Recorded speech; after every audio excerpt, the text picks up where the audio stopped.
Donald Trump tvrdi da će Venezuela Sjedinjenim državama predati između 30 i 50 miliona barela nafte, kao deo dogovora nakon vojne operacije i uklanjanja predsjednika Nicolas Maduro.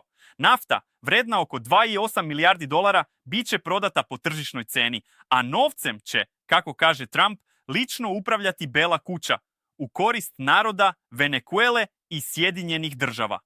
Trump je poručio da će američka naftna industrija u Venezueli biti u punom pogonu u narednih 18 mjeseci, uz ogromne investicije američkih kompanija. Međutim, energetski analitičari upozoravaju, realnost je mnogo komplikovanija. Obnova proizvodnje mogla bi da košta desetine milijardi dolara i traje i do 10 godina.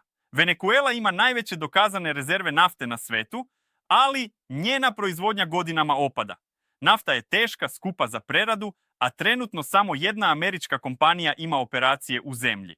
Kina, najveći kupac venezuelanske nafte posljednjih godina, oštro je osudila američke zahtjeve i nazvala ih kršenjem međunarodnog prava i povredom suvereniteta.